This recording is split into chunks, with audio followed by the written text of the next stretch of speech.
नमस्कार, वणक्कम, सत श्री अकाल प्रभु। उम्मीद है आप सब ठीक हैं। प्रो कबड्डी आज पहुंच रही है हैदराबाद। हैदराबाद घर है तेलुगु टाइटंस का। तेलुगु टाइटंस हैं पॉइंट्स टेबल में सबसे नीचे 12वें स्थान पे और उनके प्लेऑफ में जाने के क्या चांसेस है। अब यहां से जितने भी मैचेस का मैं प्रीव्यू करूंगा इस एंगल से करने की कोशिश करूंगा कि आज की जीत या आज की हार या आज का टाई उनको प्लेऑफ के पास लेके जाता है या प्लेऑफ से दूर लेके आता है, और मौजूदा स्थिति के अनुसार इन सारी टीम्स के प्लेऑफ में जाने के कैसे कैसे और क्या क्या चांसेस हैं। स्वागत स्वागत स्वागत एक्सचेंज 22 प्रेजेंट सुनील के सूत्र में। 3 मुकाबले हैं हर फ्राइडे, हर सैटरडे ट्रिपल पंगा होता है, ट्रिपल हेडर होता है। पहला मुकाबला है पुनेरी पल्टन और हरियाणा स्टीलर्स के बीच में। दूसरा मैच है बंगाल वॉरियर्स और तेलुगु टाइटंस के बीच में जो मेजबान है। तीसरा मुकाबला है गुजरात जायंट्स और बेंगलुरु बुल्स के बीच में। तो सबसे पहले मुकाबले की बात करते हैं। पुनेरी पल्टन के सामने है हरियाणा स्टीलर्स। पुनेरी पल्टन ने अब तक 14 मैचेस खेले हैं, उसमें से 8 जीते हैं। 49 आपके पॉइंट हैं और आपकी स्थिति है नंबर 2 पॉइंट्स टेबल में। काफी अच्छी स्थिति में है। इन वीडियोस में मैं ये भी बताने की कोशिश करूंगा कि टीम के प्लेऑफ में जाने के मेरे अनुसार अब कैसे कैसे कितने कितने चांसेस हैं। तो पुनेरी पल्टन के पास अब 8 मैच बाकी हैं। सारे जीते तो उनके पॉइंट हो जाएंगे 89, यानी कि आपके पास जो स्थिति है वो काफी अच्छी है। 49 पॉइंट हैं। अब सीजन 8 में 66 पॉइंट्स वाली टीम प्लेऑफ में पहुंची थी। सीजन 7 में 64 पॉइंट्स वाली 64 पॉइंट्स वाली टीम प्लेऑफ में पहुंची थी। तो कट ऑफ आप 65-66 मान लें। पुनेरी पल्टन के 49 पॉइंट हैं, यानी उनको जीतने के लिए 4 और मैच चाहिए। 4 मैच का मतलब हुआ कि 69 पॉइंट्स हो जाएंगे।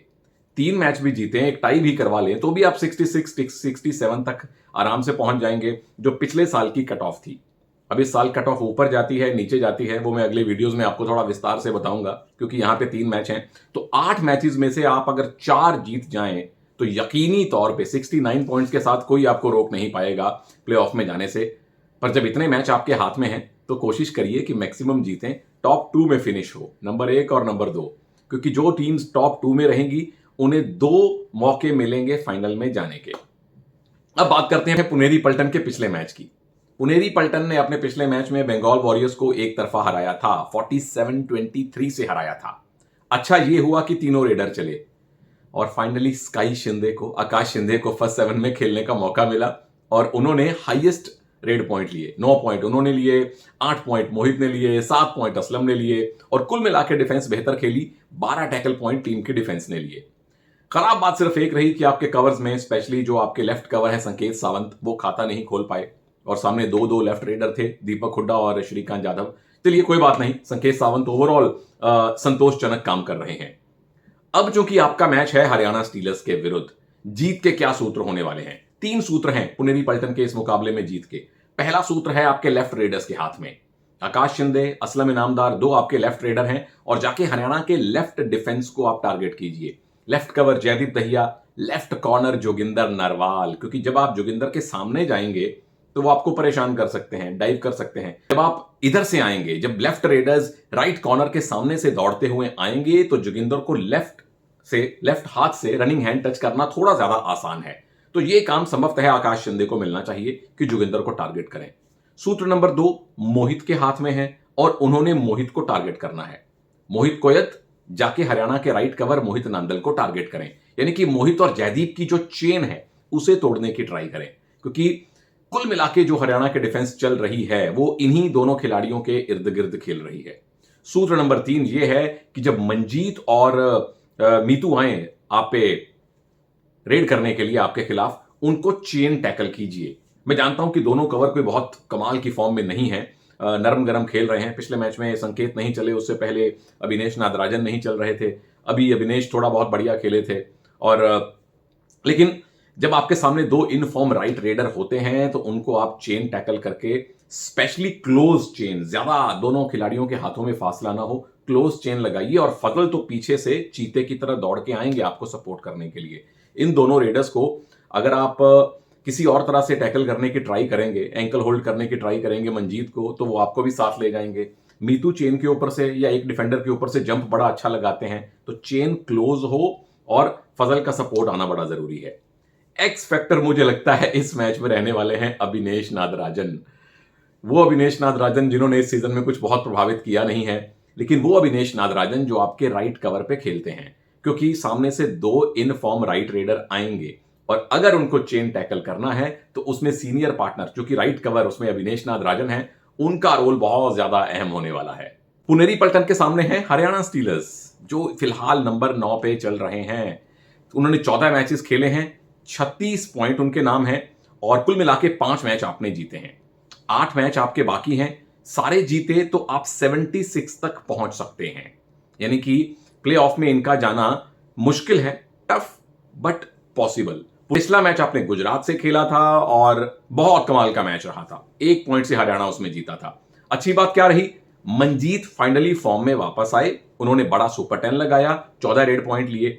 मीतू इस मैच में बहुत नहीं चले, सपोर्ट रेडर की भूमिका में थे, 5 पॉइंट उन्होंने लिए। जोगिंदर नरवाल, किस किस को याद है कि मैंने पिछले वीडियो में कहा था जोगिंदर नरवाल को खेलना चाहिए, 5-2 की फॉर्मेशन से खेलना चाहिए, हाथ खड़ा करो। जोगिंदर इस मैच में खेले, हरियाणा 5-2 की फॉर्मेशन से खेले और जीते। जोगिंदर के लेफ्ट कॉर्नर में आने से बहुत फायदा हुआ क्योंकि गुजरात के राकेश को उन्होंने लगातार आउट किया था। जोगिंदर ने 3 पॉइंट लिए, साथ में उनका जो उनके जोड़ीदार हैं लेफ्ट कवर, लेफ्ट का डिफेंस चला, जयदीप ने भी 3 पॉइंट लिए। मोहित, नितिन और आमिर हुसैन बस्तामी, इन तीनों डिफेंडर्स ने 1-1 पॉइंट लिया। ये इनके लिए बात ज्यादा अच्छी नहीं हुई थी। जीत के सूत्र क्या हैं हरियाणा के लिए? सबसे पहले तो कोच मनप्रीत सिंह जी को अपनी फॉर्मेशन इस मैच में पुनर्विचार करनी पड़ेगी। 5-2 से खेलें या 4-3 से खेलें। पिछले मैच में 5-2 मैंने कहा था, टीम जीती। यहां मैं इसलिए कह रहा हूं क्योंकि पुनेरी पलटन की कमजोरी आती है उनके राइट साइड के डिफेंस में, यानी जो डिफेंस लेफ्ट रेडर्स पे अटैक करता है वो उनका अभी भी बहुत अच्छा नहीं है। सोमवीर नरम गरम, लेफ्ट कवर नरम गरम, तो एक लेफ्ट रेडर आज आपको चाहिए। तो अगर तो आप 5-2 से खेल रहे हैं तो इसमें जो ये 5th खिलाड़ी हैं नितिन रावल, लेफ्ट से रेड ये करते हैं, तो इनको रेड में ज्यादा इस्तेमाल कीजिए। एक रेड मंजीत की, एक नितिन की, एक मीतू की, एक नितिन की, ताकि फजल को आप बाहर बुला सकें, क्योंकि 2 राइट रेडर जब जाएंगे तो फजल को आप एक तरह से सेट कर देंगे। एक लेफ्ट रेडर चाहिए, तो 5-2 से खेलना है तो नितिन रावल ज्यादा रेड करें, 4-3 से खेलना है तो एक प्रपंजन आपको चाहिए। मुझे लगता है कि शायद नितिन रावल थोड़ी बेहतर ऑप्शन है क्योंकि लगातार खेल रहे हैं, गेम टाइम उनको मिला है। दूसरा जीत का सूत्र यह है कि आपको डिफेंस में बहुत सावधानी बरतनी है। एक्यूरेसी, एक्यूरेसी सही शब्द है इस टीम के लिए।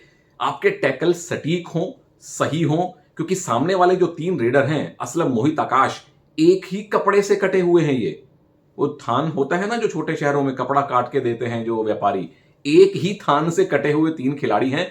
तीनों स्पीडी रेडर हैं, बहुत अनप्रिडिक्टेबल इनका फुटवर्क है, स्पीड कमाल की है, जैसे अपने टाइम मनप्रीत सिंह की खुद की थी।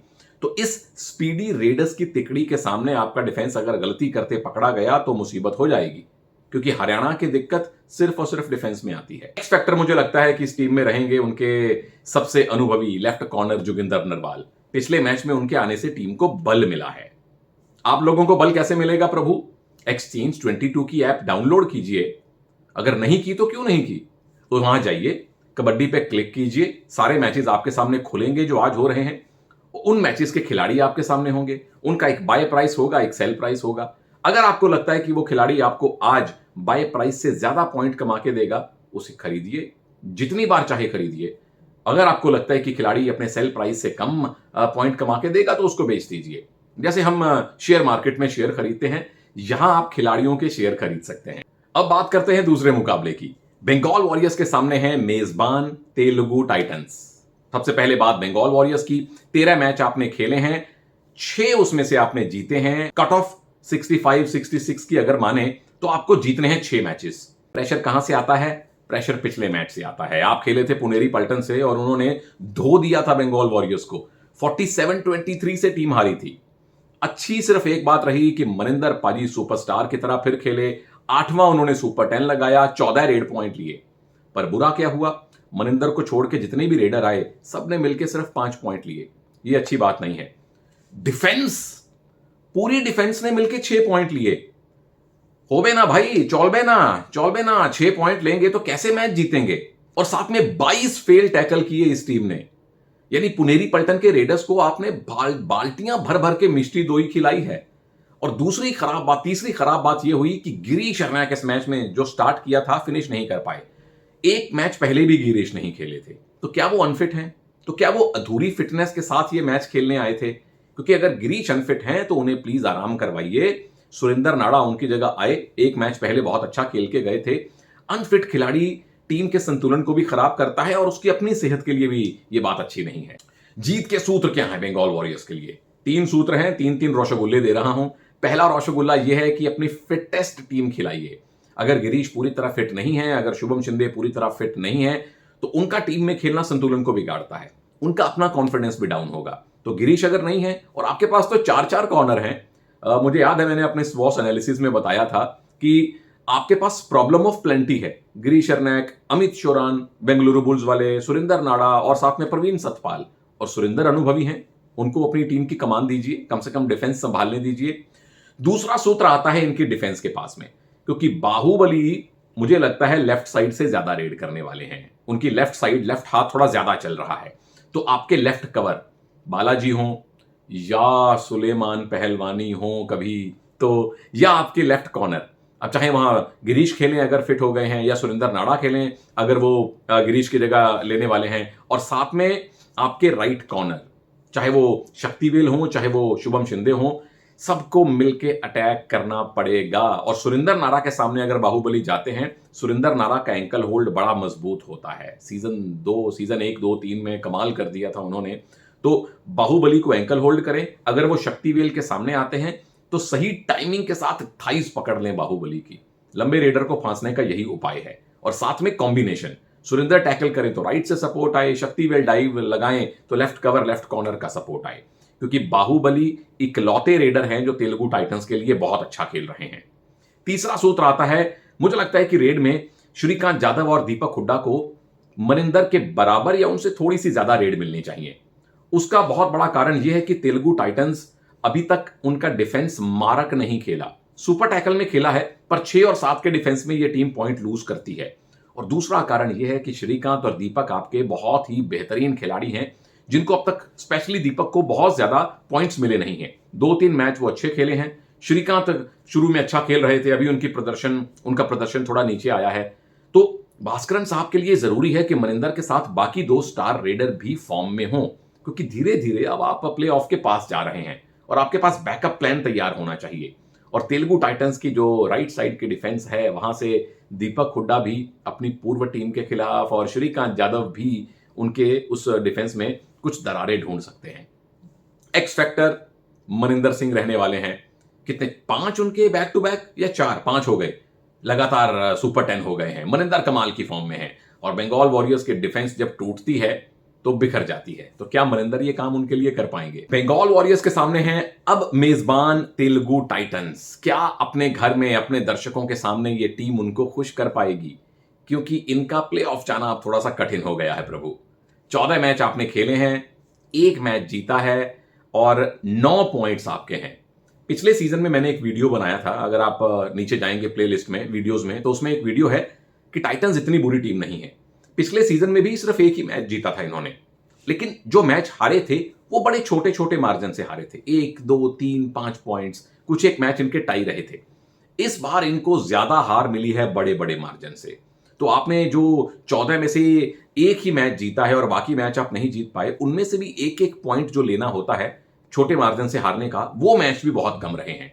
तो 8 मैच बाकी हैं, सारे जीते तो आपके होंगे 49 पॉइंट। अब मैथमेटिशियन जो आप लोगों में है, मैथमेटिकल इक्वेशन बनाने वाले प्रभु, वो अभी कह सकते हैं कि मैथमेटिकल चांस इनके पास है। अभी 49 का आंकड़ा बाहर हुआ नहीं है प्लेऑफ के लिए, पर मैं अगर प्रैक्टिकली देखूं तो इनके प्लेऑफ में जाने के जो चांसेस हैं वो आते हैं वेरी टफ की कैटेगरी में। क्योंकि एक तो आपको बचे हुए सारे मैचेस जीतने हैं, जो असंभव नहीं है पर यहां से बहुत मुश्किल है। और अगर हो भी गया तो 49 पॉइंट के साथ क्या आप नया रिकॉर्ड बना पाएंगे? क्योंकि 12 टीम्स के फॉर्मेट में, जब 12 टीम एक ही पूल में खेली हैं, 2 बार ऐसा हुआ है, कम से कम 64 पॉइंट चाहिए थे सीजन 7 में आपको प्लेऑफ में जाने के लिए। तो पहले तो 49 पॉइंट बनाइए और फिर दुआएं कीजिए कि बाकी टीमें भी खराब खेलें। पिछला मैच इनका हुआ था बेंगलुरु बुल्स से, वहां ये बहुत अच्छा नहीं खेल पाए थे, 49-38 से हारे थे। पर 2-3 अच्छी बातें हुई।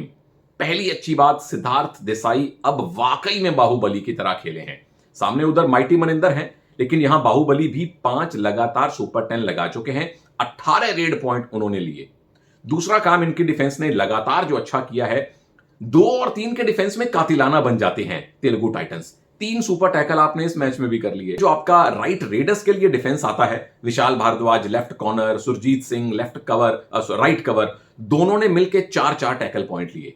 और सुरजीत का फॉर्म में आना इस टीम के लिए बहुत अच्छी बात है। खराब बात क्या हुई, बाहुबली को छोड़ के बाकी सब रेडर्स ने लिए 8 पॉइंट, और कुल मिला के 4 बाहुबली के अलावा और 4 रेडर शामिल किए गए थे टीम में। डिफेंस अगर सुरजीत और विशाल को छोड़ दें, बाकी डिफेंडर्स ने टोटल लिए 3 पॉइंट और साथ में 21 फेल टैकल किए, जो पसंद नहीं है किसी भी कोच को। जीत के सूत्र इस टीम के लिए 3 हैं। सबसे पहला, जैसे मैंने बंगाल वॉरियर्स के संदर्भ में कहा था, यहां वेंकटेश गौड़ साहब को भी पहले यह तय करना पड़ेगा कि आपके पास फिट रेडर कौन से हैं, क्योंकि अभिषेक पिछले मैच में शुरुआत अच्छी की लेकिन बाद में लगा नहीं वो पूरी तरह से फिट हैं। मोनू गोयत की फिटनेस पे भी सवाल हैं। फिर आपके पास विनय रेडू हैं, आदर्श हैं, ये 4 आप रेडर हैं जो लगातार रोटेट कर रहे हैं। जो भी 2 सबसे फिट रेडर हों उन्हें पूरा मैच दिया जाए, क्योंकि अगर आप सेमी फिट या कम फिट रेडर को लेके आएंगे वो चलेगा नहीं। फिर आप अगले दूसरे रेडर को लेके आएंगे, उसको गेम टाइम कम मिलेगा। तो चाहे विनय हो चाहे आदर्श हो, इवन मोहसिन को अगर आप एज अ रेडर खिलाना चाहते हैं तो उनको आप एज अ रेडर खिलाइए, लेकिन यह तय करना पड़ेगा कि आपके फिटेस्ट 3 रेडर कौन से हैं। ये सबसे टॉल बाहुबली मान के चल रहे हैं, फिट होंगे क्योंकि लगातार अच्छा कर रहे हैं। दूसरा काम आपने ये करना है, सिद्धार्थ देसाई ज्यादा रेड लेफ्ट से करनी है, जैसे मैंने बंगाल के एंगल से बताया था, क्योंकि बंगाल की जो राइट साइड वाली यानी लेफ्ट रेडर की जो डिफेंस है, वहां आप दिक्कत ढूंढ सकते हैं। शक्तिवेल अभी 2 ही मैच खेले हैं, एक में चले एक में नहीं चले। लेफ्ट कवर उनके लिए अभी भी प्रॉब्लम हो रही है। सुलेमान पहलवानी को खिलाइए प्रभु, लेकिन लेफ्ट साइड से आते हुए बाहुबली इस अपेक्षाकृत कमजोर डिफेंस का फायदा उठा सकते हैं। और अगर गिरीश खतरनाक एरनाक खेले, लेफ्ट रेडर उनको बहुत परेशान करते हैं, क्योंकि बाहुबली उनकी तरफ जाते ही नहीं है। वो गिरीश को बाहर बुलाएंगे, और दोनों महाराष्ट्र से हैं, एक कनेक्शन भी तो होगा। तो बाहुबली लेफ्ट से रेड कीजिए। और नंबर 3, डिफेंस में विशाल और सुरजीत, जो पिछले मैच में अच्छा खेले, पर आपको अब कंबाइन होकर अच्छा खेलना है, क्योंकि सामने है माइटी मनिंदर। उनके लिए लेफ्ट कॉर्नर और राइट कवर को अगर कॉम्बिनेशन उनके सामने नहीं हुआ तो वो डिफेंस के परखच्चे उड़ा देते हैं, जिस तरह से वो लगातार मल्टी पॉइंट रेड करते हैं। तो मनिंदर जब विशाल के सामने आए, विशाल की डाइव या एंकल होल्ड और साथ में सुरजीत का अपने पार्टनर लेफ्ट कवर के साथ इमीडिएट चेन बना के सपोर्ट आए, या अगर मनिंदर सुरजीत की तरफ जाते हैं अपना फेवरेट रनिंग हैंड टच करने, तो विशाल पीछा करके उनको दबोचे, सामने सुरजीत ट्राई करें उनको ब्लॉक करने की।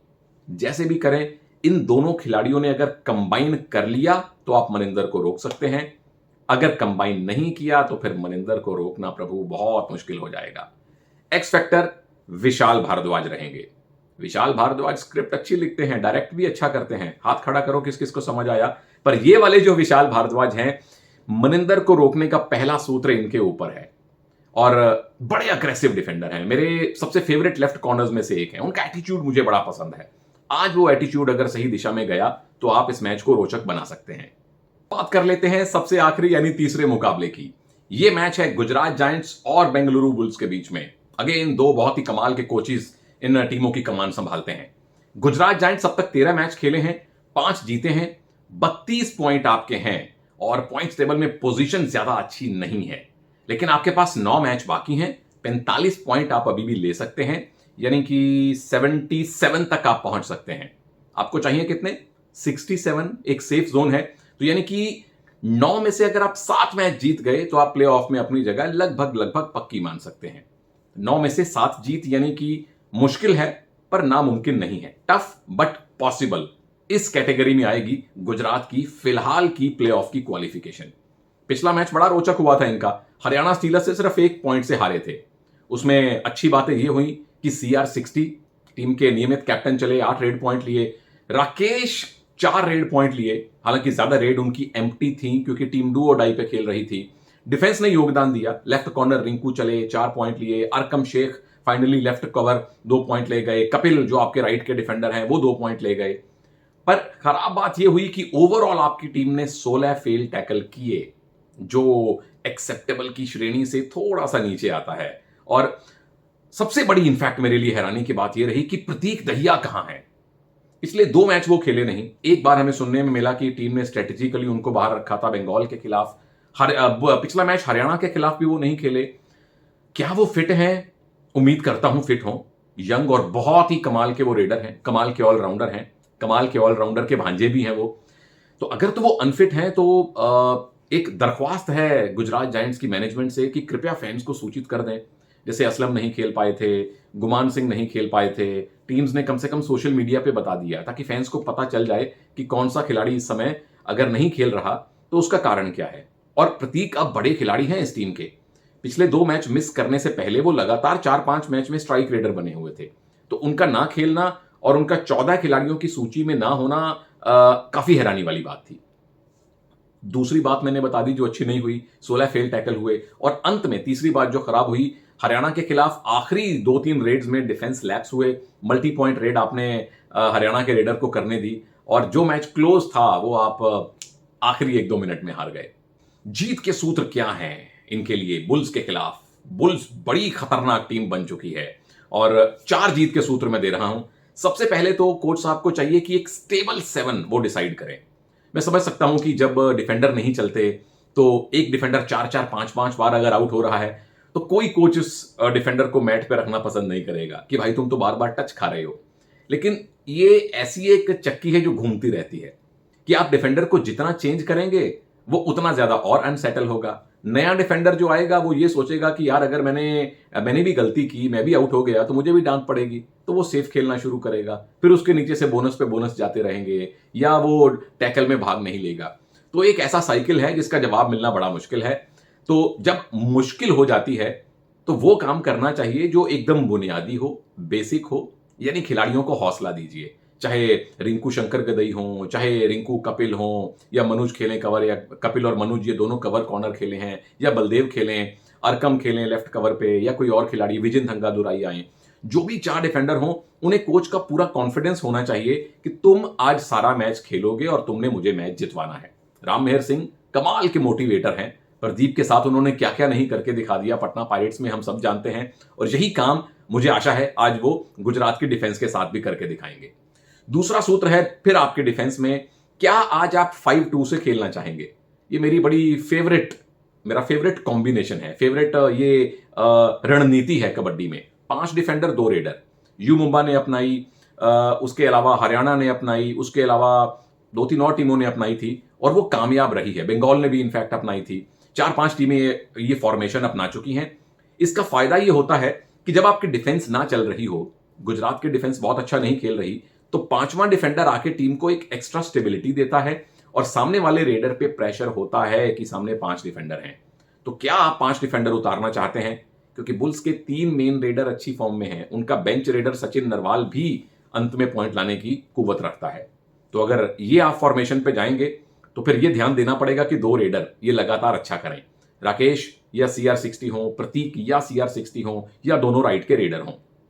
तीसरा सूत्र CR60 के लिए है, अगर वो खेलते हैं मेरे हिसाब से वो खेलने भी चाहिए और वो स्ट्राइक रेडर होने चाहिए, क्योंकि एक पूरा सीजन चंद्रन रंजीत बुल्स के साथ बिता के आए हैं पिछली बार। एक एक डिफेंडर को भली भांति जानते हैं, क्योंकि यही सौरभ नांदल, यही महेंद्र, यही मयूर, यही अमन पिछले सीजन में भी चंद्रन रंजीत के साथ थे। तो एक प्रेशर तो डिफेंडर्स पे रहता है। और महेंद्र बुल्स के लेफ्ट कवर, उनके कैप्टन पिछले 2 मैचेस में चले नहीं हैं, तो लेफ्ट रेडर चंद्रन रंजीत उसका फायदा उठा सकते हैं। एक्स फैक्टर मुझे लगता है कि इस मैच में अगर खेले तो प्रतीक दहिया रहेंगे, क्योंकि बेहतरीन ऑलराउंडर हैं, टॉल रेडर हैं जो डिफेंस से गलतियां करवाते भी हैं और डीप में जाके पॉइंट लाने की हिम्मत रखते हैं अपने मामू की तरह। अगर वो नहीं खेले तो चंद्रन रंजीत, CR60, ये 2 खिलाड़ी हैं। इकट्ठे खेले तो फिर एक्स और वाई 2 फैक्टर इकट्ठे हो जाएंगे। इकट्ठे खेले तो दोनों रेडर बुल्स की डिफेंस को परेशान कर सकते हैं। अब गुजरात जायंट्स के सामने हैं बेंगलुरु बुल्स, खतरनाक बेंगलुरु बुल्स। 14 मैचों में 9 मैच जीते हैं रणधीर सिंह सिरावत साहब की टीम ने। 51 पॉइंट आपके पास हैं। 50 का आंकड़ा पार करने वाली इस सीजन में पहली टीम बनी है। तो आपको कितने 3 मैच और जीतने हैं। बचे कितने हैं 8 में से 3 मैच जीतने हैं और अगर आप सारे जीत गए तो 91 पे आ जाएंगे। 51 पॉइंट आपके हैं, 3 जीत गए तो 66, 4 जीत गए तो 66 आपके पॉइंट्स हो जाएंगे। यानी कि बचे हुए 8 मैचेस में से 3 आपकी जीत आपका प्लेऑफ में जाना पक्का कर देगा। 4 में आप 100% प्लेऑफ में खेलेंगे। लेकिन अगर आपने 8 के 8 मैच जीत लिए प्रभु, तो आप नंबर 1 या नंबर 2 पे काफी हद तक आ सकते हैं। 91 पॉइंट तक ये टीम जा सकती है। और टॉप 2 में रहने का फायदा यह है कि आप सीधा सेमीफाइनल खेलते हैं। जीते तो फाइनल, हारे तो एक और चांस मिलता है। तो जो टीम नंबर 1 और नंबर 2 पे रहेगी उसको फाइनल जाने के 2 मौके मिलेंगे। जो टीम 3, 4, 5, 6 में आएगी उनको फाइनल जाने के लिए 3 मैच लगातार जीतने पड़ेंगे। तो टॉप 2 में आइए, बुल्स के पास सुनहरा मौका है। पिछला मैच आपने खेला तेलुगु टाइटन से और उनको एक तरफा हराया 49-38 से। भारत हुड्डा सुपरस्टार, एक बार फिर से उन्होंने सुपर 10 लगाया। इस सीजन का 10वां सुपर 10। सबसे ज्यादा सुपर 10 लगाने वाले जो खिलाड़ी हैं इस सीजन में 3 हैं, उसमें से एक भरत हुड्डा भी हैं। और दूसरा अच्छा काम किया नीरज नरवाल ने, 11 रेड पॉइंट लिए और 2 टैकल पॉइंट लिए। और जैसे मेरी प्रिडिक्शन पिछली बार प्रदीप के संदर्भ में सही रही थी, नीरज नरवाल के बारे में मैं लगातार अपने वीडियोस में कह रहा हूं कि नीरज नरवाल इस टीम का छुपा हुआ कीमती हीरा है। और ये खिलाड़ी रेड में भी और पॉइंट में भी आपको कीमती, रेड में भी और टैकल में भी आपको कीमती पॉइंट लाके देता है। जब जब ज्यादा रेड मिलती है ये अच्छे रेडर की तरह खेलते हैं। और मुझे याद है टाइटंस के खिलाफ लगातार 3 बार इन्होंने अपना ऑल आउट बचाया था। 6 पॉइंट वहीं ले गए थे और वहीं पूरी की पूरी इन्होंने स्क्रिप्ट खत्म कर दी थी। बहुत बढ़िया खेले। अमन आपके लेफ्ट कॉर्नर 6 पॉइंट लिए, सौरभ नांदल 3 पॉइंट लिए, दोनों कॉर्नर चले। और मुझे याद है दोनों कॉर्नर्स को शुरू में बाहुबली परेशान कर रहे थे। अमन ने बहुत बढ़िया वापसी की थी, बाहुबली को अंत में 2-3 बार आउट किया था। अच्छी बात सिर्फ ये नहीं रही कि आपके कवर नहीं चले, मयूर कदम के बिना टीम जीत गई, जो बड़ा मुश्किल होता है क्योंकि मयूर कदम अगर चलते हैं तो पूरी टीम चलती है। यहां मयूर को कोई पॉइंट नहीं मिला, महेंद्र कैप्टन 1 ही पॉइंट उनको मिला, पर टीम जीती। कवर्स का बेहतर खेलना जरूरी है। जीत के सूत्र क्या हैं? 3 हैं। तो अभी जो मैंने बात कही कि कवर्स का आपस में अच्छा खेलना जरूरी है, वो इसलिए कहा क्योंकि सामने से एक राइट और एक लेफ्ट रेडर तो आएंगे ही आएंगे। चाहे वो राकेश हो या प्रतीक हो राइट वाले, या चंद्रन रंजीत लेफ्ट से हो, कम से कम एक राइट और एक लेफ्ट रेडर आएगा। और अगर दोनों कवर राइट और लेफ्ट दोनों अच्छी फॉर्म में नहीं है तो आपके डिफेंस में दरार आती है। तो Mahendra as a captain, as a defender बहुत बढ़िया काम कर रहे हैं। आज वही काम थोड़ा सा और अच्छा करना है। और मयूर कदम ने इनफैक्ट पिछले 3-4 मैचेस में अच्छा खेला है। जोक सपाट, मयूर कदम ने अपनी फॉर्म पाई है, उसको आज और बेहतरी से आपने निभाना है। सूत्र नंबर 2 है, मुझे लगता है कि जैसे बंगाल के एंगल से मैंने कहा था कि आप दीपक हुड्डा और श्रीकांत को ज्यादा चांस दीजिए, यहां संभवतः शेरावत साहब को, विकास कंडोला को ज्यादा चांस देना है। क्योंकि भरत लगातार चले हैं, नीरज लगातार उपयोगी खेले हैं, विकास कंडोला ने अब तक अपना असली जलवा दिखाया नहीं है। और सामने गुजरात की टीम डिफेंस में अब तक बहुत प्रभावित कर नहीं पाई है। अगेन उनका जो राइट साइड का लेफ्ट रेडर का डिफेंस है अब तक चला नहीं है। तो विकास को कॉन्फिडेंस देने का बड़ा अच्छा मौका है। कोच साहब कंधे पे हाथ रखें कि बेटा तेरा मैच है, हर रेड डिसाइड रेड करने को बोलें, खुला छोड़ दें। जैसे पिछले मैच में मैंने कहा था भरत को खुला छोड़ो, उन्होंने छोड़ दिया था और भरत कमाल कर गए थे। मेरी बात सुन के नहीं, मतलब अपने प्लानिंग के हिसाब से। तो क्या आज ये प्लानिंग हो सकती है कि आप विकास कंडोला को खुला छोड़ें? क्योंकि उन्होंने अगर एक सुपर 10 लगा लिया तो बहुत कॉन्फिडेंस मिलेगा। और 2 से भले 3 होते हैं, विकास कंडोला वैसे भी आपके स्टार रेडर हैं। तीसरा सूत्र, अगर बाय चांस विकास कंडोला नहीं चलते हैं तो एक साइड से विकास रेड करें, एक साइड से नीरज या भरत हुड्डा या सचिन नरवाल रेड करें, वो बोनस लेते रहें। विकास अगर इस साइड से चले तो वेल एंड गुड, नहीं चले तो उधर से कम बोनस से आपका स्कोर डिफरेंस कम ना हो, आपकी स्कोरिंग होती रहे। एक्स फैक्टर मुझे लगता है इस मैच में रहने वाले हैं फिर से नीरज नरवाल। मेरे फेवरेट ऑलराउंडर्स में से एक बन चुके हैं नीरज। वो खिलाड़ी जो फ्लैम्बॉयंट नहीं है, वो खिलाड़ी जो सुपरस्टार नहीं है, वो खिलाड़ी जो अभी तक पब्लिक का वो प्रदीप की तरह, पवन की तरह चहेता बना नहीं है, पर अपने कोच की स्ट्रेटजी के लिए बहुत कीमती खिलाड़ी है। अगली बार अगर ऑक्शन में आ गए नीरज तो इस बार जितना प्राइस मिला है आपको मेरे भाई, डबल से कम नहीं मिलने वाला है। तो बुल्स बड़े खतरनाक हैं। आप प्रभु लोगों ने क्या करना है, अभी 3 मैच तो देखने ही हैं। उससे पहले एक्सचेंज 22 की ऐप डाउनलोड करके उसमें कबड्डी में जाके आपने अपने अपने खिलाड़ियों के स्टॉक खरीदने हैं, उनके शेयर खरीदने हैं। कौन कौन से खिलाड़ी? पुनेरी पलटन के लिए तिकड़ी तो आपको पता ही है, असलम है, मोहित है, आकाश है, उनको लीजिए। और चूंकि हरियाणा के सामने हरियाणा के 2 राइट रेडर आएंगे तो चौथे फजल अत्रा चली को भी जरूर लीजिए। हरियाणा में आ जाइए, मीतू मंजीत जरूर हो और साथ में एक जयदीप दहिया डिफेंडर जरूर हो। और एक्सचेंज 22 की ऐप पे एक टैकल आपको 12 पॉइंट दिलवाता है। दूसरा मैच बंगाल और टाइटंस का है। बंगाल्स के मनिंदर पाजी आंख बंद करके खरीदिए, साथ में दीपक हुड्डा जरूर लीजिए। उधर तेलुगु टाइटंस में बाहुबली डेफिनेटली आपके पास होने चाहिए, और साथ में एक विशाल भारद्वाज और साथ में प्रवेश भैंसवाल, 2 डिफेंडर ये आपके पास जरूर होने चाहिए। गुजरात की टीम में आप CR60 को ले लें, चंद्रन रंजीत को ले लें, और साथ में ले लें राकेश को, क्योंकि प्रतीक का अभी अभी हमें पता नहीं कि वो खेलेंगे या नहीं खेलेंगे। बेंगलुरु बुल्स में नीरज नरवाल को आप मिस नहीं कर सकते, आप भरत हुड्डा को इग्नोर नहीं कर सकते, आप साथ में सौरभ नांदल तीसरे राइट कॉर्नर को भी इग्नोर नहीं कर सकते, आप हमें भी इग्नोर नहीं कर सकते। हमारा प्यार चल रहा है, हमारा संवाद चल रहा है, और प्रदीप जैसे खिलाड़ी लगातार बेहतर करें, नीरज नरवाल जैसे नए खिलाड़ी, नरिंदर कंडोला जैसे पहला सीजन खेल रहे खिलाड़ी अच्छा करें, तो हम सबको, आपको भी और मुझे भी बहुत खुशी होती है। ये खुशी चलती रहे, ईश्वर से, प्रभु से यही कामना है। जय हिंद।